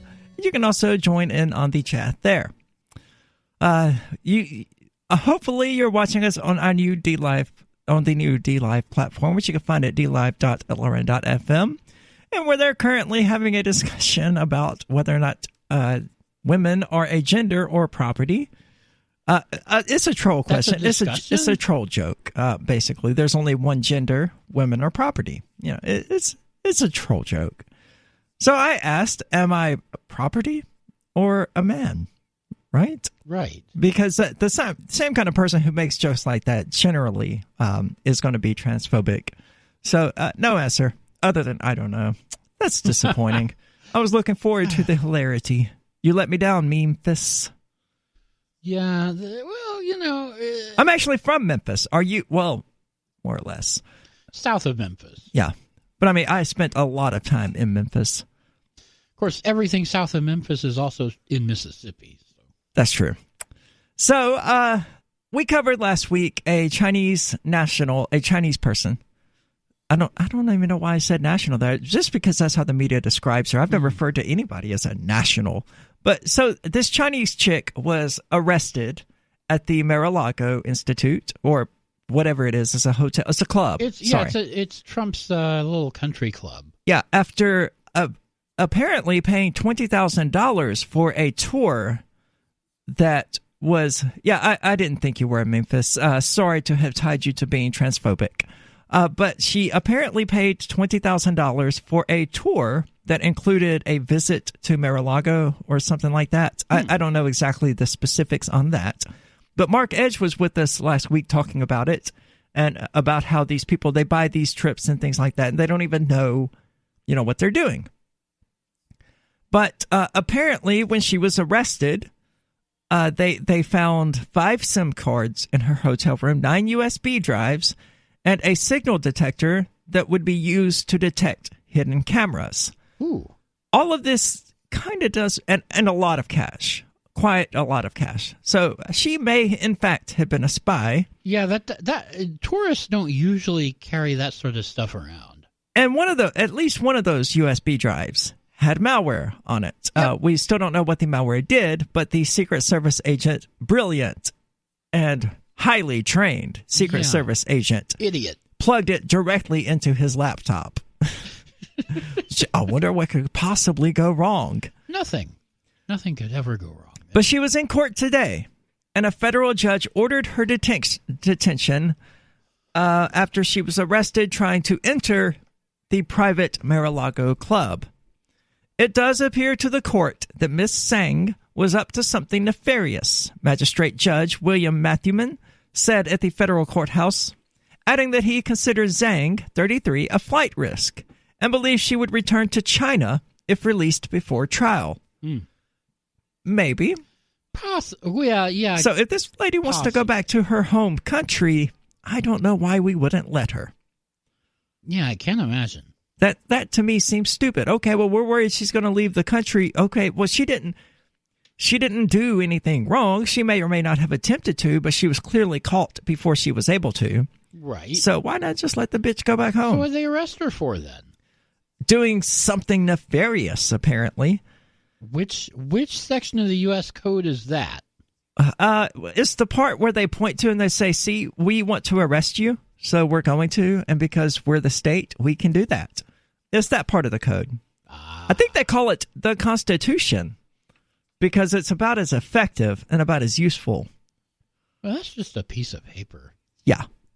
Matthewman said the weight of the evidence against Tsang, who pleaded not guilty Monday to the charges of making false statements to federal officers and entering restricted property. So those are her charges. Making false statements to the feds and entering private property. Yeah. Trespassing and making false statements is what they charge you for when they literally don't have anything else. Although no allegations of espionage have been made against her, federal prosecutor Rolando Garcia said more charges are still possible. The FBI is treating her case as a national security matter. Of course they are. That's what they do. They go, oh, this is national security. Yep. We have to hold this woman without trial and without bail because it's national security. Yep, it sure is. Go ahead and throw her in Gitmo with the rest of the people being held for national security reasons. Her arrest raised questions about security at Mar-a-Lago and whether foreign adversaries could seek to penetrate the president's Palm Beach club. She was stopped there at March the 30th. She says she was there to attend an event and was carrying what the U.S. Secret Service described as a thumb drive containing malicious malware. Oh, God, that hurt my soul to read. Malicious malware. What? What do they think the MAL stands for? They don't know. It stands for malicious. It's malicious ware. Malicious software. Malware. Come on. God, they are so stupid. What do you expect from an agency who has, agents who just plug in this malicious malware and hope for the best? Which they were trained not to do. People's grandmothers are trained not to do that. They're so stupid. More feds. But during Monday's hearing, prosecutors acknowledged the malware could have been a false positive. Oh, dear God, they don't even know. What? What false positive? It infected this guy's laptop. Well, it started installing a file. That could be pretty standard. If you plug in a flash drive into a computer that's never had a flash drive plugged into it at any point, it will install the USB drivers. It'll install the drivers, sure. That may have been what it was. If he was stupid enough to plug in a strange person's USB drive, I wouldn't put it past him to go, oh no, it's installing something, the drivers that make it usable, and unplug it. Well, and I don't think that's what happened, because if this guy is plugging random USB drives in his laptop, it's not the first time he's done it. Well, yeah, but it's also port specific. It may have 3 USB ports on that laptop, and this is the first time he's ever used that one. It could be. It's very unlikely. And I think even then it would have to be Windows XP or older to even get that notification. I think Vista and beyond just do it automatically, and unless you look for it, you're not going to see it. Yeah, there's like a little tiny icon in the taskbar. Yeah, and if you expand it, it will tell you, oh, we're installing drivers ready to use. But otherwise, I think most people, and it's so quick that most people won't even get the time to do that. Right. But we don't know whether or not it actually contained malicious malware, according to the Secret Service. What other kind of malware is there? Well, I guess there's the good kind, like they used to destroy centrifuges in Iran. And the kind that they intercept hard drives with and rewrite the firmware on so that it can never be removed. The good kind of malware is the kind that the U.S. government writes. Yeah, and then releases into the wild accidentally or intentionally. But Matthew Min asked Garcia how close Zhang got to a Mar-a-Lago computer. Within arm's reach of a computer in the club's reception area. So she got into she the may lobby. have even been on the other side of the desk. Right. How close was she to a computer? This sounds like a witch hunt. It does. And it's certainly odd that she had 5 SIM cards, but hey, whatever, man. I don't think they've got enough on her. I've got 4 SIM cards. Come at me. This is a Call to Freedom. We'll be back in a moment.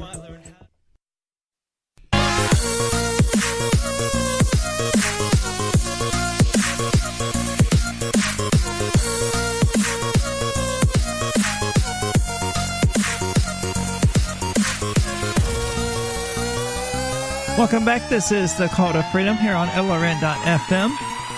And we've been talking about this Chinese woman who was arrested by the feds for trying to enter a Mar-a-Lago and who turned out to have 5 SIM cards, 9 USB drives, one of which was possibly infected with quote-unquote malicious malware and may not have been, and now being denied bail.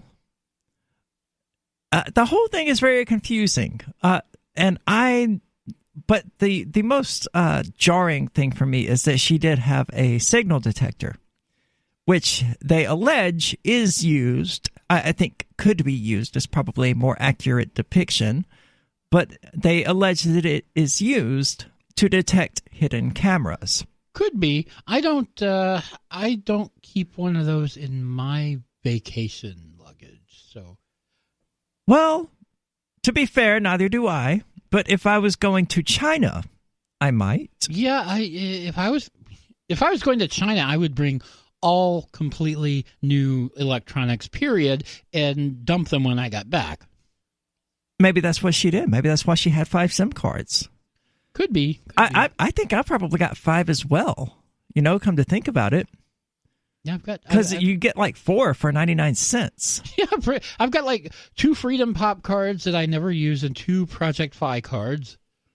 I need a Sprint one again for this phone over here because I don't think I'm going to fix my S7.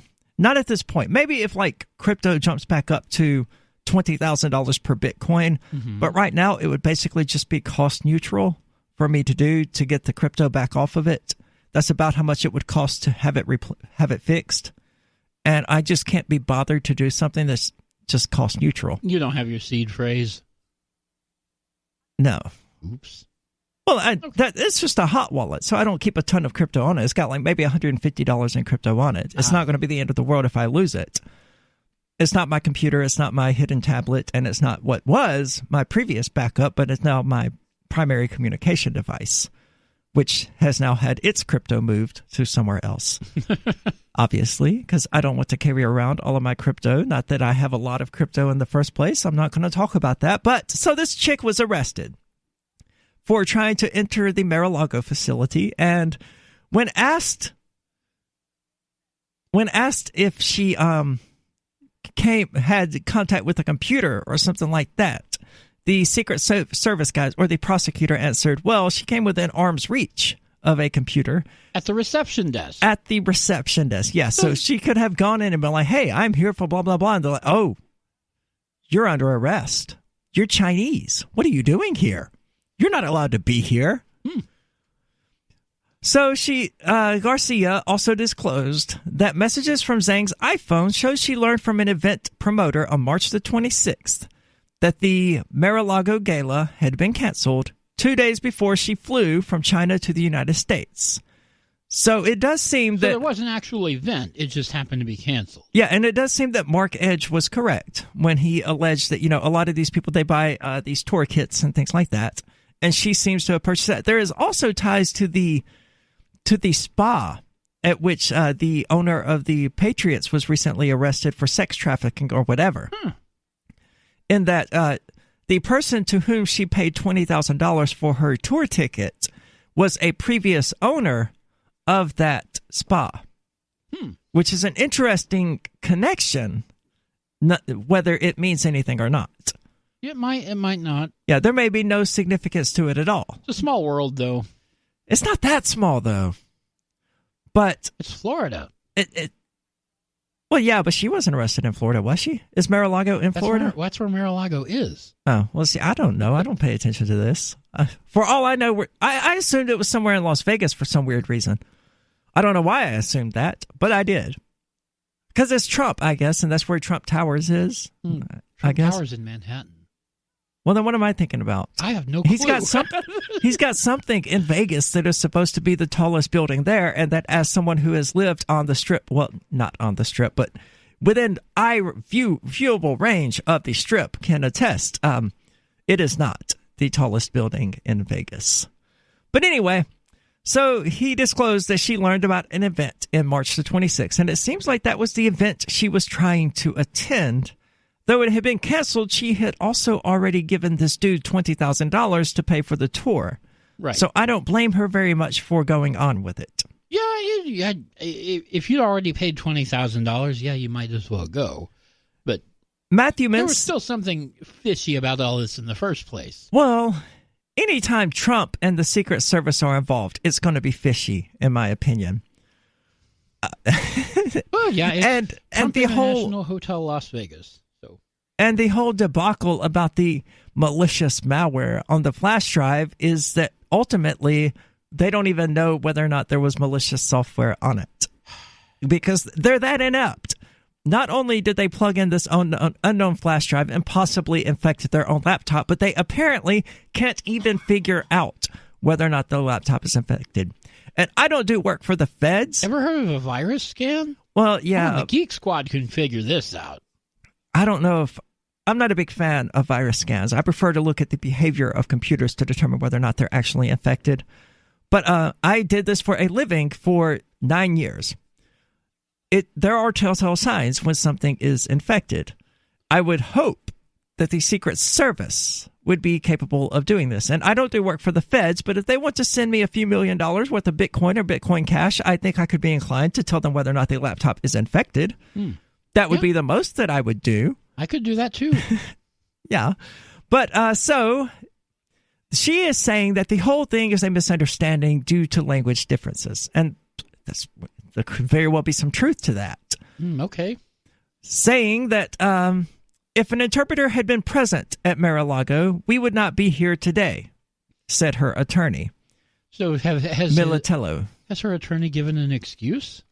Well, yeah, that she was a Chinese person who didn't speak a lot of English, who sort of wandered in there thinking that there was to be an event. Or, trying to get her money's worth for the $20,000 that she had spent. I don't know. I would argue that it's certainly curious that she went to this place knowing the event was canceled. But then again, I don't know why not. I mean, she had the ticket to be there, so event or not. Militello and co-counsel Robert Adler said the evidence was not overwhelming. I would say that there is no evidence except she happened to be a Chinese person trying to go to Mar-a-Lago. That seems to be their evidence. Yeah, the frequency counter or whatever it was is kind of suspicious. And that there is no recording of her responses to initial questioning after her arrest. They proposed a bond of $250,000 to be co-signed by her father. So not only is there no video of this, but not only do they really have no evidence, that she was a spy or anything along those lines, but they have no video of her lies. And one of the things that she's being charged with here is lying to federal investigators. Right. And they have no record of that whatsoever. We just have to totally trust the Secret Service to be telling the truth about it. And I don't know about you, but if an organization has the word secret in their title, I'm not inclined to just take their word for things. You can't trust a cop as far as you can throw them, and that goes double for federal cops. That's another really good point. Yeah, you expect me to believe something a cop says about this Chinese woman who tried to go to a place. That's ultimately what it is. She tried to go to a place, and she had a signal detector, whatever that means, whatever implications that has, and possibly a USB drive that she may have even gotten infected. She may not be the source about it. She may just be another victim. Yeah, of malicious malware. Yes, of malicious malware. That's another reason we shouldn't trust the Secret Service on this, because they say stupid things like malicious malware. They don't know what they're talking about. How can you believe them? Yeah, that's the Secret Service, and we're just going to take their word for it, that this woman's a spy and doesn't need bail. This is the Call to Freedom. We're going to tell you more about her arrest and what the feds are saying about her, so don't go anywhere.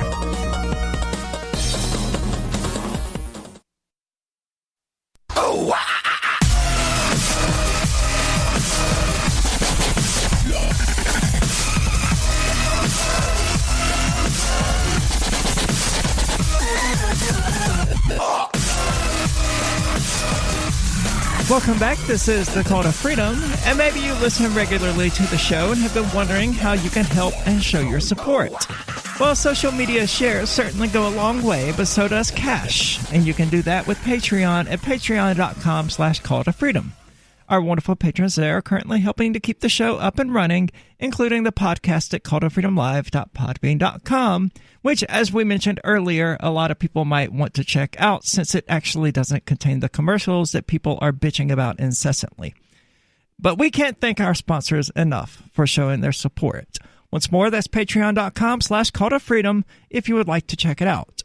And we've been discussing the Mar-a-Lago incident, as it were, where this Chinese woman was arrested by the feds while trying to enter the Mar-a-Lago club.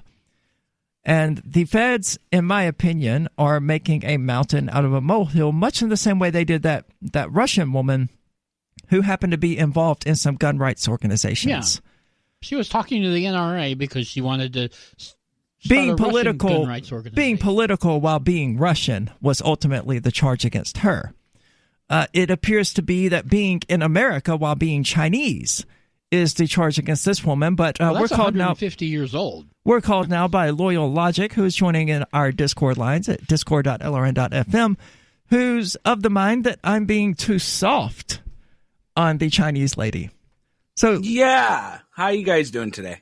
Doing good. So you think I'm being too lenient with her, presumably because of my dislike of the federal government? No. I think it's not just a dislike of the federal government, but I think you're not understanding what these agents do on a daily basis. They have to assess what they see. And if they see somebody with a lot of cash, they see someone with SD cards, has malware at a presidential estate, they have to take all that into consideration. And one thing you said that kind of struck me, you said, well, they said she lied to them, and your, rebuttal as well. We have no proof of that, but we have to take these agents at their word. Now, I don't like it. You don't like it, but this is I'm not doing it. It's not a matter of liking it or not liking it. I am not doing it. I am not taking any cop at their word. Well, because okay, they are allowed to lie. Well, okay, but you have to, I think you will agree there are people that do work very hard and actually go into cyber crimes and things like that. That's what they do. Like, that's what they enjoy. So they're going to take things like this serious. So my point is that obviously there's something that they're not telling us. Maybe they did crack the malware and they know what's going on, but because it's so, classified, it could be. But we have to look at it as the whole picture. Let's say I'm with you on it. Let's say they just found the SD cards. Okay, that's, malware. She could have got affected. But then you find a scanner, then you find large amounts of money, and it's at the presidential estate. When you take everything like that into consideration, and the fact that the Chinese government has been doing cyber attacks against this country for decades, that puts a different spin on it. And that's why I feel you're being too light on the situation. Now, it could be she's innocent, but we have to take it into consideration that she's not. And until then, we have to look into the matter. This isn't happening in a FISA court, though. This is happening in a public courtroom where they had journalists at and things like that. And the prosecutors admitted that they don't know whether or not there was actually malware on the flash drive. That's, and I'm here that I'm not saying all the evidence is out, but we still have to look into it. So we're going to hold her under the assumption that she's guilty until we prove she's innocent. Yep, no, not at all. But I do believe that if she is a flight risk, if they found she might be connected to the state. Again, things we might not know because we're not privy to that information. But there's obviously something that we're not being told why she's a flight risk. Well, we are. We're told she's a flight risk because she might go back to China. That was the reasoning they gave. Yeah, but why would she go back to China? There's obviously something they have found to... No, not at all. Because the prosecutor said so. Because they arrested her for trying to enter this facility that she wasn't allowed to be at. Club. I would want to leave the country, too, if I went to China and not speaking much Chinese, tried to enter a place and then got arrested for it. I'd be like, look, can I just go home? I agree with you. But why did they hold her? They held her because of all the things they found. If they found nothing on her, they wouldn't have kept her. And you know that. You know if they didn't find anything. I don't know that. So you are under assumption that anybody that enters Mar-a-Lago, which it happens all the time, you can go look up the reports that enter Mar-a-Lago, they aren't kept like this. She is kept because there was evidence showing that something could be going on. Are they Chinese? Well, I guarantee you, if you look up some of the reports, I guarantee you there's plenty of people there, especially tourists, that are coming to Mar-a-Lago not knowing it's a private estate. It's not something that's uncommon. I actually encourage you to look it up. It happens. Tourists are going to make things like this, but they're not going to be stayed in jail. They might be taken off the estate, but they kept her because there was evidence to show something could be going on. They didn't keep her just because she went to Mar-a-Lago. Well, I mean, it seems like they did. And I mean, all they have found at this point, according to them, is some USB drives, some SD cards, some SIM cards, the possibility that one of these USB drives was infected, some cash, which I would understand why a Chinese person visiting the United States would carry cash. And you're not allowed to bring that much cash on a plane, so where did she get the cash? Oh, yes, you are. That's a myth. You can bring as much cash as you want. I don't know where you heard that. You're actually only allowed to bring, I believe, $15,000 on a plane? You can bring as much as you want. Well, she didn't have $15,000 in the first place. It was $77,500. But whether she took it on... You made it sound like a lot more than that. Whether she took it on the plane or not is kind of immaterial because there are these things called international banks. Some of which certainly operate in both China and the United States. Deposit it there, withdraw it here. Yeah, HSBC, there you go. Well, and then they found the scanner, though. And then they've, The scanner is a weird one. I will give you that. It is not something That's what I'm saying. It is not. That's all I'm saying is there's enough information there to go, okay, if she's Chinese, the Chinese have been committing cyber attacks. Let's look into this. And because she might be a flight risk, we're going to have to hold her. Now, I don't like usually it. Usually what they do in that case is they say, okay, leave your passport with the court and we'll grant you bail. Yeah, but that doesn't mean she can't drive up to Canada and get out through Canada. It happens. You can be smuggled out of this country. Anybody that thinks otherwise is naive. Oh, yeah.